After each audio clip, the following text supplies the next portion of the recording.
Hello दोस्तों, स्वागत है आपका एक बार फिर से आपके अपने खूबसूरत से प्लेटफॉर्म A4S सब पे। ठीक है, तो आज हम पढ़ने वाले हैं इलेक्ट्रोमैग्नेटिक इंडक्शन। और आज हम लेके आ गए हैं आपके लिए इलेक्ट्रोमैग्नेटिक इंडक्शन का माइंड मैप। कहने को माइंड मैप है, जैसा कि मैं हर वीडियो में बताता हूँ, ये कहने को माइंड मैप है, लेकिन इसमें आपको सारे कॉन्सेप्ट्स, सारे टॉपिक्स बिल्कुल डिटेल्ड में एक्सप्लेन किए जाएंगे कि कौन से टॉपिक से कौन सा क्वेश्चन कैसे, कौन से टॉपिक से कौन सा फॉर्मूला इंपॉर्टेंट है, क्या क्या चीज़ें टॉपिक के अंदर हैं, कौन कौन सी चीज़ों को टॉपिक कैरी कर रहा है। पूरे चैप्टर के सारे टॉपिक्स के बारे में बातें कर रहे होंगे और आपको डिटेल में समझा रहे होंगे कि क्या क्या चीज़ें इसमें हैं और कैसे यूज़ की जाएंगी। तो हम आज आपके लिए लेके आए हैं इलेक्ट्रोमैग्नेटिक इंडक्शन का माइंड मैप। और जैसा कि हम हर चैप्टर में करते हैं कि चैप्टर को पढ़ने से पहले बच्चों को यह पता होना चाहिए कि उस चैप्टर में कितने टॉपिक्स हैं। अब टॉपिक्स आपको पता चल जाएंगे तो इससे आपको ईजी ये पड़ेगा कि आप वो टॉपिक्स उठा उठा के पढ़ लोगे और आपको एक कॉन्सेप्चुअल क्लैरिटी हो जाएगी, आपको सारे रिलेवेंट टॉपिक्स पता चल जाएंगे, जिससे कि आपको बाद में फ्यूचर में कोई भी दिक्कत नहीं आएगी और उस चैप्टर को आप इकट्ठा करके अपने पास रख लोगे और फिनिशिंग टच भी मिल जाएगा। तो सबसे पहले स्टार्ट करते हैं। हम पढ़ाने वाले हैं आज आपको इलेक्ट्रोमैग्नेटिक इंडक्शन का माइंड मैप। और इस चैप्टर को मैंने टोटल 9 टॉपिक्स में डिवाइड किया है। जितने छोटे छोटे टॉपिक्स में इस चैप्टर को हम डिवाइड कर सकते थे कि एक दूसरे से अलग हूं, उतने छोटे छोटे टॉपिक्स में इनको हमने डिवाइड किया है। अब ये 9 टॉपिक्स हैं कौन कौन से ऐसे टॉपिक्स से ये चैप्टर मिलके बना हुआ है, कौन कौन से ऐसे टॉपिक्स है जो आपके एग्जाम में इंपॉर्टेंट है। तो अगर हम बात करें, सबसे पहला टॉपिक इस चैप्टर का जो बेसिक है, हमें मैग्नेटिक फ्लक्स के बारे में पढ़ना है। मैग्नेटिक फ्लक्स क्या होता है, उसको निकालते कैसे हैं, एक्चुअली में मैग्नेटिक फ्लक्स क्या है, उसके बारे में यहाँ पे बातें कर रहे होंगे और डिटेल्ड बातें कर रहे होंगे। ऐसा नहीं है कि माइंड मैप है, 30 मिनट की वीडियो है तो इसमें आपको केवल हम ऐसे बता के निकल जाएंगे, लेकिन हम आपको पूरी चीज़ें बता रहे हैं कि बात रियल में है क्या। ठीक है, तो इसमें डरना नहीं है कि सर तो ऐसे ऊपर से पढ़ा देंगे। यहाँ पे सारी चीज़ें बिल्कुल डिटेल्ड मिलेगी। आप वीडियो एंड करोगे तो आपको खुद ही पता चल जाएगा कि डिटेल में पढ़ाया गया कि नहीं पढ़ाया गया, सारी चीज़ें आपको समझ में आई है कि नहीं आई है। तो ये चीज़ें हमारी तरफ से रहने वाली है। अब पहले टॉपिक पढ़ेंगे मैग्नेटिक फ्लक्स, मैग्नेटिक फ्लक्स क्या होता है। फिर हम पढ़ेंगे फैराडे लॉ के बारे में। किसके बारे में?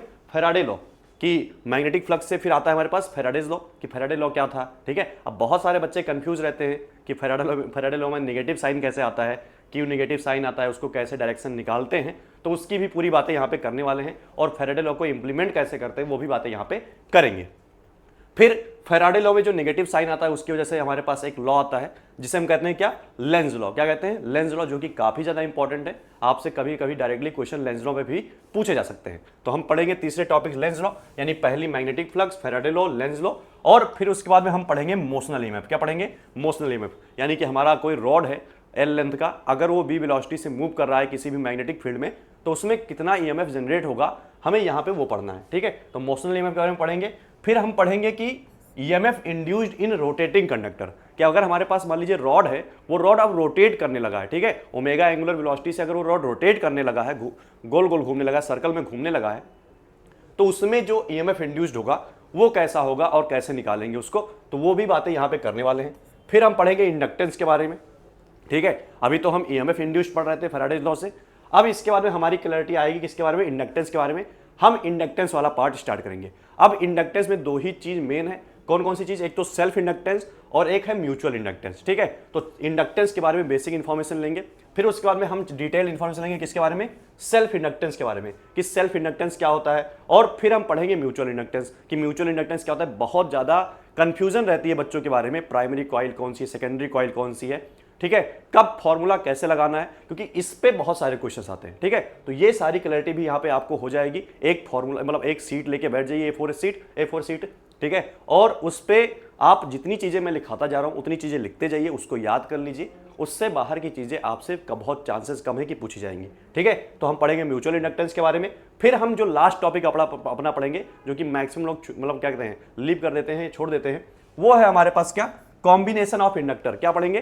Combination of inductor. ठीक है, तो ये कुछ टॉपिक्स हैं हमारे पास जिनको हमें पढ़ने हैं। हमने इस पूरे चैप्टर को 9 टॉपिक्स में डिवाइड किया है। पहला magnetic flux, Faraday's law, Lenz law, ठीक है, मोशनल ईएमएफ, रोटेटिंग कंडक्टर की वजह से आपके पास EMF, inductance, self inductance, mutual inductance और कॉम्बिनेशन ऑफ इंडक्टर। तो ये तो वो टॉपिक्स हैं जिनसे हमारा चैप्टर मिलकर बना हुआ है, जिनको हमें पूरा यहाँ पे डिटेल में पढ़ना है। ठीक है, और आपके कॉन्सेप्चुअल क्लैरिटी के लिए ये माइंड मैप की वीडियो बनाई जा रही है। ठीक है, आप एग्जाम देने जा रहे हो तो उसके पहले भी आप हर चैप्टर की वीडियोस भी देखोगे तो बहुत ही कम टाइम में देख सकते हो, रिवाइज कर सकते हो अच्छे से और अपने सारे चैप्टर्स के सारे टॉपिक्स को अच्छे से यूज कर सकते हो, अच्छे से रिमेंबर कर सकते हो और एग्जाम में अच्छे नंबर ला सकते हो। अब हम बात करते हैं सबसे पहले मैग्नेटिक फ्लक्स के बारे में, ठीक है। तो यहाँ पे सारी चीजें आपको पहले से लिखी हुई मिलेंगी, ठीक है, क्योंकि अगर लिख के पढ़ाएंगे तो 2-2.5 घंटे की वीडियो जाएगी, जो कि हमें नहीं करना है। हमें बहुत ही कम टाइम में अच्छा कंटेंट देना है, ठीक है। तो अब सबसे पहले हम पढ़ेंगे किसके बारे में, मैग्नेटिक फ्लक्स के बारे में। अब मैग्नेटिक फ्लक्स क्या होता है,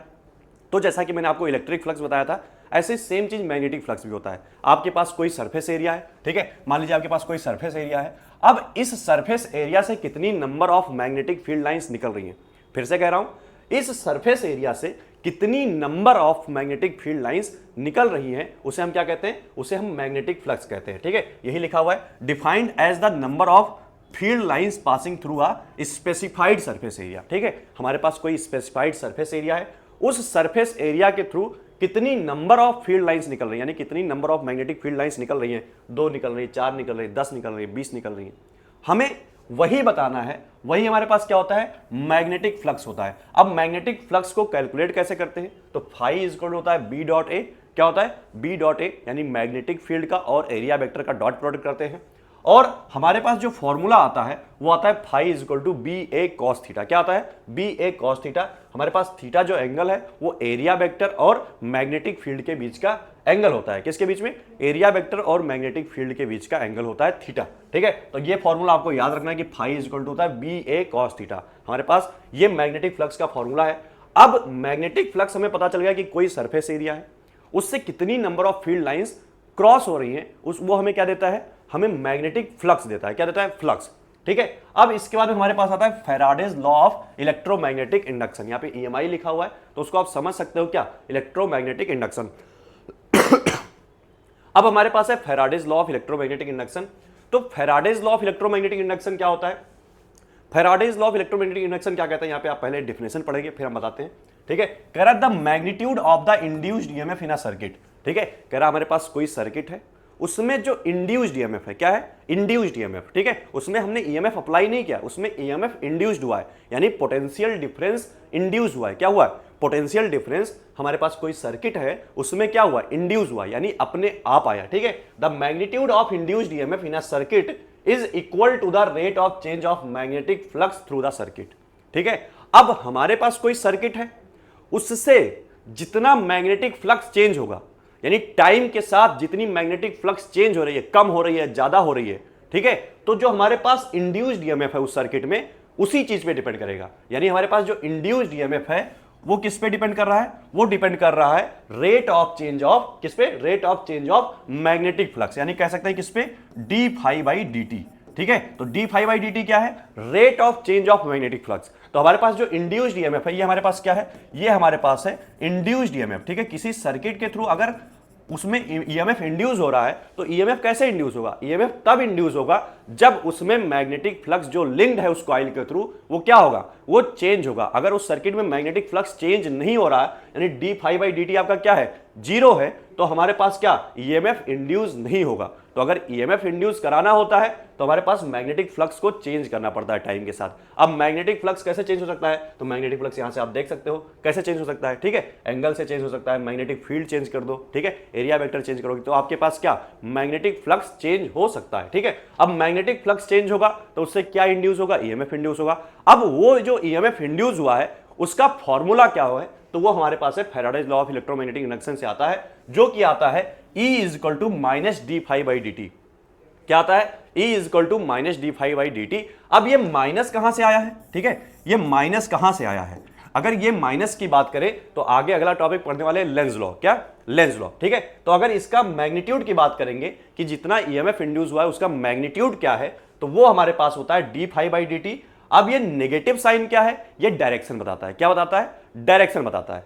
अब डायरेक्शन देखने के लिए हमारे पास लेंज लॉ आ जाता है, और ये जो फाई होता है ये बी डॉट डीएस होता है। आपको पता है कि ये क्या होता है, मैग्नेटिक फ्लक्स होता है।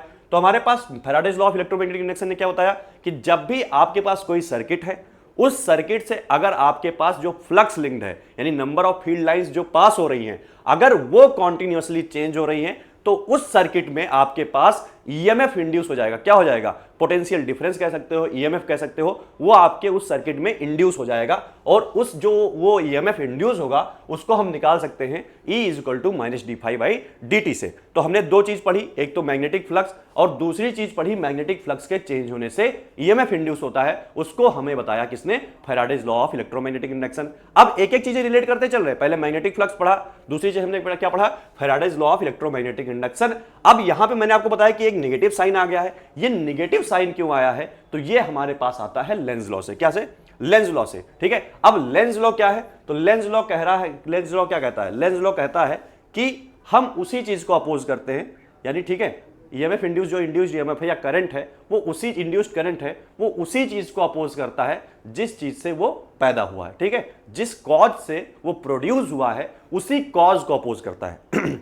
अब अगर इसको थोड़ा एग्जांपल से समझाएं, ठीक है, तो मान लीजिए कि आप क्या है, मतलब कि अगर इसमें सिंपल सी बात कहता है कि जो इंड्यूस्ड करंट की डायरेक्शन ऐसा होगा कि जिस कॉज से वो प्रोड्यूस हुआ है उसी कॉज को अपोज करता है। अब सिंपल सी बात, थोड़ा बहुत मतलब यहाँ पे माइन्यूट डिफरेंस आता है या थोड़ा अंडरस्टैंडिंग में बच्चों को प्रॉब्लम आती है। तो अगर मैं यहाँ पे आपको बिल्कुल बेसिक से समझाऊं कि अभी यहाँ से स्टार्ट करिएगा सुनना, तो मैं ये कह रहा हूँ कि आप मान लीजिए कि आपके पास कोई कॉइल है, ठीक है, तो उसमें फ्लक्स आपका चेंज करोगे। क्या चेंज करोगे?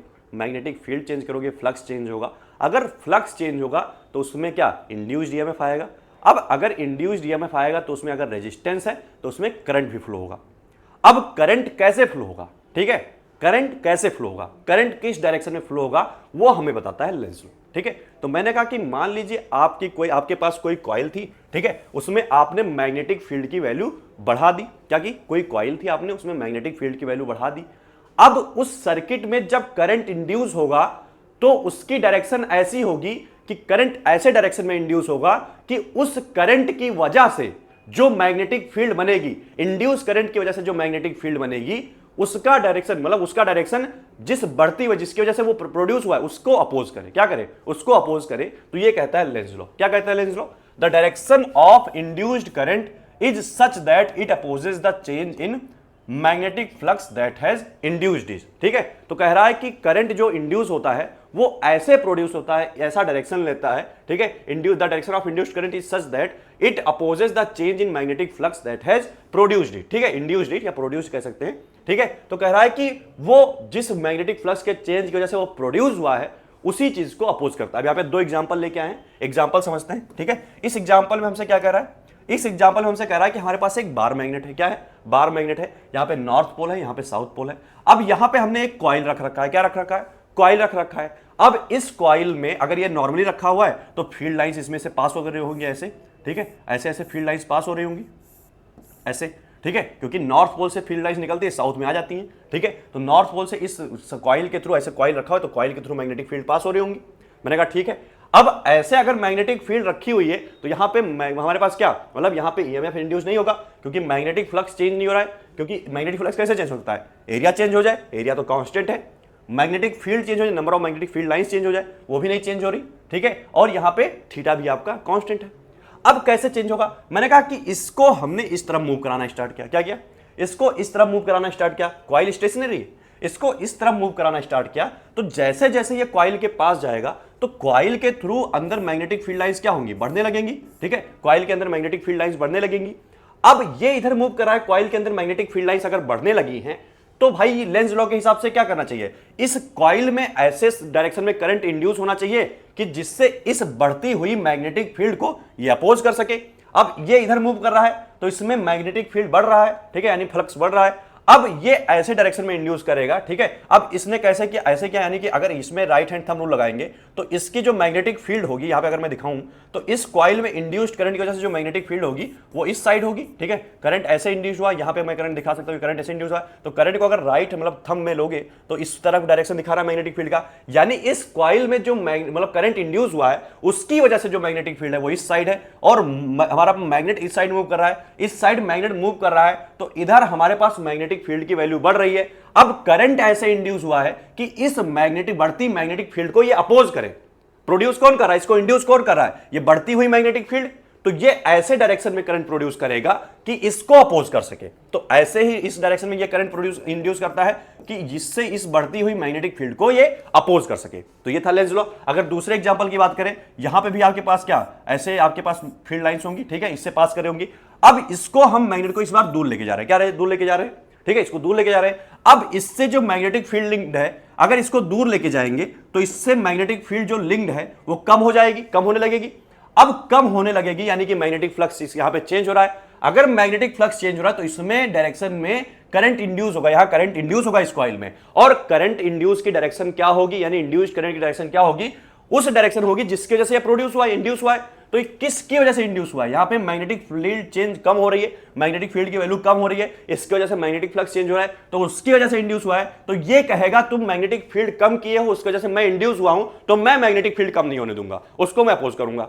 तो ये क्या करेगा, ये इस डायरेक्शन में यानी कि ऐसे डायरेक्शन में करेगा और मैग्नेटिक फील्ड की वैल्यू इधर करने, अपने मैग्नेटिक फील्ड की वैल्यू इधर कर देगा और इससे कि इधर मैग्नेटिक फील्ड क्या लगे, बढ़ने लगे, ठीक है। तो ये होता है लेंज लॉ। थोड़ा आई होप आपको कॉन्सेप्चुअल क्लैरिटी आई होगी कि जिस कॉज की वजह से ये प्रोड्यूस होता है उसी कॉज को ये अपोज करता है, ठीक है। कह रहा है कि अगर मैग्नेटिक फील्ड बढ़ने की वजह से मैंने इंड्यूस हुआ हूं, ठीक है, करंट अगर मैग्नेटिक फील्ड बढ़ने की वजह से इंड्यूस हुआ है तो करंट अपनी डायरेक्शन ऐसे रखता है कि उसके वजह से जो मैग्नेटिक फील्ड प्रोड्यूस हो वो इस बढ़ती हुई मैग्नेटिक फील्ड को अपोज करे, ठीक है। यहां पे मैग्नेटिक फील्ड कम होने की वजह से ये प्रोड्यूस हुआ है, इंड्यूस हुआ है, ठीक है। तो करंट इस डायरेक्शन में इंड्यूस होगा कि इस करंट की वजह से जो मैग्नेटिक फील्ड प्रोड्यूस हो वो इसको सपोर्ट करे, ठीक है, कि कम मत हो, जैसे थे वैसे रहो, ठीक है। तो ये चीजें होती है, इस चीज ये कहते हैं, इसे क्या कहते हैं, इसे हम लेंज लॉ कहते हैं। अब हमारे पास अगला टॉपिक क्या है, हमारे पास अगला टॉपिक है मोशनल ईएमएफ। क्या है, मोशनल ईएमएफ, ठीक है। अब इमोशनल ईएमएफ नहीं है, ये मोशनल ईएमएफ है, ठीक है। मोशनल मतलब मोशन से, ठीक है। तो हमारे पास मोशनल ईएमएफ का जो फॉर्मूला होता है वो होता है BLB। क्या होता है, BLB, ठीक है। बी होता है मैग्नेटिक फील्ड, एल होता है length of the conductor, B होता है वेलोसिटी, ठीक है।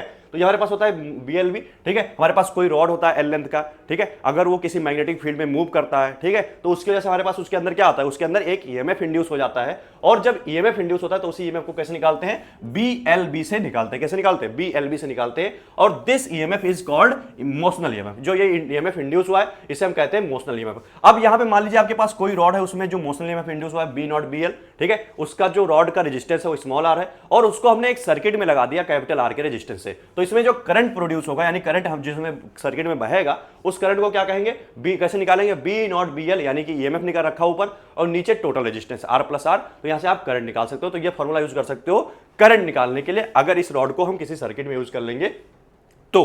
अब अगला टॉपिक हमारे पास क्या आता है, ठीक है। अगला टॉपिक आता है EMF induced in rotating conductor. हमारे पास अगर कोई रोटेटिंग कंडक्टर है, यानी कि कोई कंडक्टर अगर मान लो घूम रहा है ओमेगा एंगुलर वेलोसिटी से, तो उसमें कितना ईएमएफ इंड्यूस होगा वो हमें यहां पे बताना है, ठीक है। तो मैंने कहा कि मान लीजिए यहां पे आपकी इनवर्ड मैग्नेटिक फील्ड है, ये आपकी क्या है, मैग्नेटिक फील्ड है इनवर्ड, और यहां पे एक रॉड रखा हुआ है जो इस पॉइंट से क्या है, फिक्स्ड है, और इस पॉइंट से फिक्स्ड है। तो मैंने इस रॉड को ऐसे घुमा दिया, ठीक है। मान लीजिए ये रॉड ऐसे था, ठीक है, यहां पे फिक्स्ड है, तो इस रॉड को मैंने ऐसे घुमाया। कैसे घुमाया, ऐसे घुमाया, ठीक है। ये रॉड है हमारे पास, इस रॉड को मैंने ऐसे घुमाया। अब इस रॉड को घुमाया तो मैग्नेटिक फील्ड ऐसे अंदर है, ठीक है, इस डायरेक्शन में मैग्नेटिक फील्ड अंदर है। तो इस रॉड को जब घुमाया है तो यहां पे भी आपकी क्या मैग्नेटिक, मतलब हमारे पास क्या ईएमएफ इंड्यूस होगा। और अगर इस रॉड का क्या हमारे पास लेंथ L है, इसको हमने ओमेगा एंगुलर वेलोसिटी से घुमाया है, तो इसमें जो ईएमएफ इंड्यूस होगा वो हो जाएगा 1/2 B0 ओमेगा L स्क्वायर। क्या हो जाएगा, 1/2 B0 ओमेगा L स्क्वायर। ये फॉर्मूले आपको याद करके रखने हैं, ठीक है। बी हमारे पास क्या है, मैग्नेटिक फील्ड है, ओमेगा एंगुलर वेलोसिटी, L क्या है, लेंथ ऑफ द कंडक्टर। तो यहां पे आपका EMF induced in rotating conductor क्या हो जाएगा,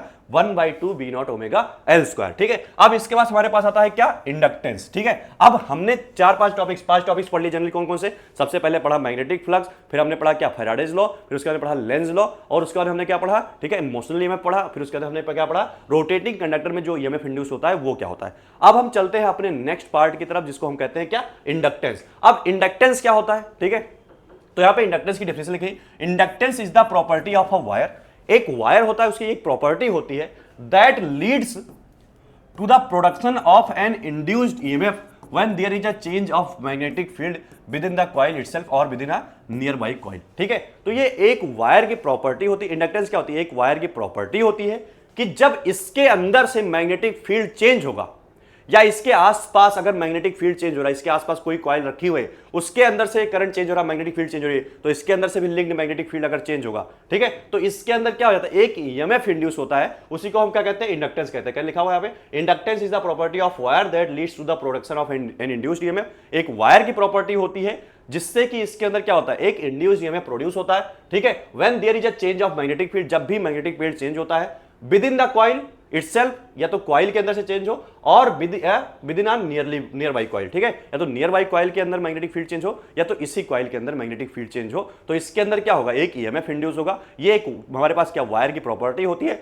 जिसे हम क्या कहते हैं, इंडक्टेंस कहते हैं, ठीक है। अब इंडक्टेंस जो होता है यानी कि rate of change of magnetic flux, ठीक है, क्या rate of change of magnetic flux is directly proportional to rate of change of current, ठीक है, यानी कि rate of change of magnetic flux, जितना रेट जितना मतलब आपका क्या मैग्नेटिक फ्लक्स चेंज होगा उतना ही क्या करंट भी आपका इंड्यूस होगा। इसको कहते हैं क्या, D I by D t. अब यहां पे हमारे पास एक चीज आता है इंडक्टर। इंडक्टर आपको कुछ सिंबल ऐसे होता है, ठीक है, ऐसे आपका इंडक्टर में आता है, ठीक है, एल, ठीक है, इसको कहते हैं इंडक्टेंस। तो यहां पे हमारे पास एनर्जी स्टोर्ड इन इंडक्टर, इसको हम फॉर्मूले से लिखते हैं U is equal to 1/2 LI square. क्या लिखते हैं, U is equal to 1/2 LI square, ठीक है। आई हमारे यहाँ पे करंट होता है, तो ये हमारे पास energy stored in the inductor होता है।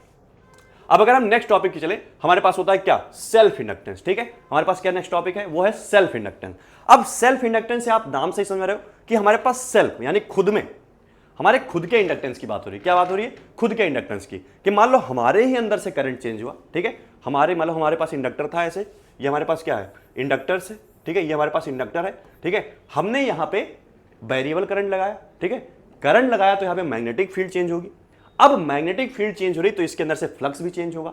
अब फ्लक्स भी चेंज होगा अगर इसके अंदर से, तो इसके अंदर से खुद के अंदर से करंट फ्लो होने की वजह से फ्लक्स चेंज हो रहा है, तो इसके अंदर भी एक इंड्यूस ईएमएफ आएगा। क्या आएगा, इसके अंदर भी इंड्यूस ईएमएफ आएगा। तो यही तो बात हुई कि भैया ये तो घर की बात ही हो गई कि हमारे पास खुद के अंदर से अगर फ्लक्स चेंज होने की वजह से भी ईएमएफ इंड्यूस हो रहा है तो उसे क्या कहते हैं, सेल्फ इंडक्टेंस। यहां पे लिखा हुआ है, it states that flux linked through a coil of N turns is directly proportional to the current through the coil, ठीक है। तो इसके अंदर से जितना करंट मतलब फ्लो होगा उतना ही क्या, flux link through the coil of N turns directly proportional to the current through the coil. तो यही होता है सेल्फ इंडक्टेंस के बारे में। तो यहां पे E क्या होता है हमारे पास, E इज इक्वल टू यानी कि इंड्यूस्ड ईएमएफ होता है minus L D I by D T. क्या होता है, minus L D I by D T. L होता है आपका सेल्फ इंडक्टेंस जिसकी यूनिट होती है क्या, हेनरी होती है, और हमारे पास D I by D T क्या होता है, वो होता है हमारे पास rate of change of current, ठीक है। तो rate of change of current होता है और E हमारे पास क्या होता है, इंड्यूस्ड ईएमएफ होता है। तो ये होता है हमारा सेल्फ इंडक्टेंस के बारे में। अब कहते हैं, बात करते हैं कि self inductance of a solenoid. कई बार क्वेश्चन पूछा गया है,